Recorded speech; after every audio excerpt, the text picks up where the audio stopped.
कहानी का शीर्षक है पत्थर के होठ। घर में पांव रखते ही जैसे बाहर आ गई हो, ऐसा ही हुआ। भैया, मम्मी भैया आ गए। मेरे बेटे, माँ ने गले लगा लिया।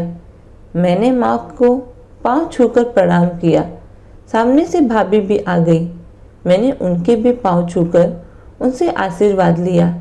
मैं देख रहा था कि मेरे घर आने पर कितनी खुशी का माहौल बन गया है। चिन्नी की अम्मा, देख मेरा सुधीर आया है। माँ ने खुशी से पड़ोसन को आवाज़ दी। फिर तो मेला सा ही लग गया। घर में मोहल्ले वाले एक एक करके आने लगे। कितने ही प्रश्न। सुधीर, तेरा घर आने का दिल नहीं करता? हम तो उदास हो गए बेटे। आज तो जैसे चांद निकल आया। ऐसे ही कई प्रश्न मेरे से उत्तर चाहते रहे और एक मैं था कि बस हंसकर सिर हिलाकर, किसी को मुस्कुराकर, इशारे इशारे से ही सबको जवाब दे रहा था। लो, पहले शरबत पी लो बेटे। देख, तेरी भाभी बनाकर लाई है। माँ ने भाभी की ओर इशारा करते हुए कहा। प्यार से भरी आंखों से भाभी ने गिलास की थाली को आगे किया और मैंने गिलास को उठा लिया। फिर भाभी दूसरों को शरबत देने लगी। मैं देख रहा था, मेरे आने से सब बहुत खुश हैं। छोटा बिट्टू अभी भी मेरे गले में बाहें डाले झूला झूल रहा है। शरबत पीते पीते मेरी नज़रें सामने खिड़की में खड़ी शीला पर पड़ी। मुझे अपनी ओर देखकर उसने सिर हिलाकर नमस्ते की और मुस्कुराने लगी। मैं उसकी मुस्कुराहट को देख रहा था। उसकी आंखें हंसते हुए भी उदास लग रही थी। इशारे से उसने मेरा हाल पूछा और इशारे में ही मैंने जवाब दे दिया था। आवाज़ शायद उस तक पहुंची नहीं थी क्योंकि मुझे भी उसकी आवाज़ आई नहीं थी। वह चली गई थी। आगे से वह काफ़ी कमज़ोर भी हो गई थी। रंग भी उसका पीला सा हो गया था। मैंने माँ की ओर देखा। शायद माँ ने मेरे दिल की बात समझ गई। फिर जल्दी से माँ ने उत्तर दिया, नहीं, इसकी शादी नहीं हुई। क्या? मैंने आश्चर्य से माँ की ओर देखा, परंतु माँ अपनी ही बातों में मस्त थी। उसे इस बात का एहसास नहीं था कि मैं क्या सोच रहा हूँ। मेरे शरीर में एक कपकपी सी हुई। मेरा सारा शरीर पसीने से भीग गया। मेरे सामने अभी भी शीला का पीला मुरझाया सा कमजोर चेहरा घूम गया। उसके चेहरे पर थकी सी हंसी मुझे भीतर से कचोट रही थी। अभी तक शीला ने शादी नहीं की। शीला की शादी क्यों नहीं हुई? कितने ही प्रश्न मुझे भीतर तक झंझोर रहे थे। मैं बस सोचता रह जाता हूँ, बहू खाना बना है या नहीं। माँ ने भाभी को जब आवाज़ दी तो मैं फिर से वास्तविक दुनिया में आ गया। बन गई है माँ जी, अभी लाई, भाभी ने रसोई में से ही कहा। फिर सजी सवरी थाली मेरे सामने आ गई। पेट में भूख तो थी, पर मन खाने का नहीं हो रहा है। मुझे बार बार बीते दिन याद आ रहे हैं। बेटा, खाओ ना। खा तो रहा हूँ माँ। मेरा लाल सफ़र में थक गया है। आराम से खाना खा ले, फिर आराम कर। सच माँ, अब तो चारपाई चाहिए। चारपाई पर जाकर लेट तो गया, परंतु मेरे मस्तिष्क में वही दिन घूमने लगे। एक दिन शीला ने मुझसे कहा था, सुधीर, मैं जल्दी ही शादी करूंगी। किससे? यह न पूछो। क्यों? मुझे शर्म आती है, कहकर वह घर चली गई थी।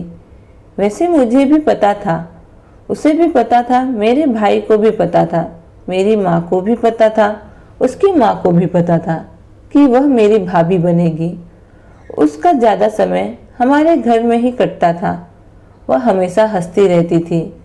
हमारे घर में जो भी नई चीज़ें आती, उसकी राय शामिल होती थी। ऐसे लगता था कि वह हमारे घर की ही हो। परंतु एक बात और, वह मेरे भाई से शर्माती बहुत थी।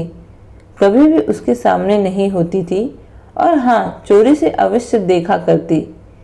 सभी चाहते थे कि वह मेरी भाभी बने, हमारे घर की बहू बने।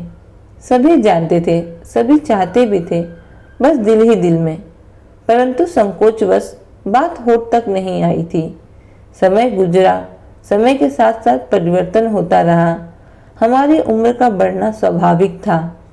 मेरी माँ सोचती थी कि उसकी माँ बात करे और शायद उसकी माँ भी यही सोचती होगी। समय गुजरा, परंतु शादी की बात ना हमने की और ना ही उन्होंने की। माँ कभी कभी शीला को बातों ही बातों में कह देती थी, आज मैं लड़की देख कर आई हूँ, और शीला बस मुस्कुरा देती थी। शीला की माँ की ओर से कोई बातचीत ना होने के कारण मेरी माँ दुविधा में पड़ गई। भाई की जन्म कुंडली दिखाई गई। पंडित जी ने कह दिया कि इसकी शादी 25 वर्ष तक कर देनी चाहिए, नहीं तो 30 वर्ष के बाद ही शादी का योग बनेगा।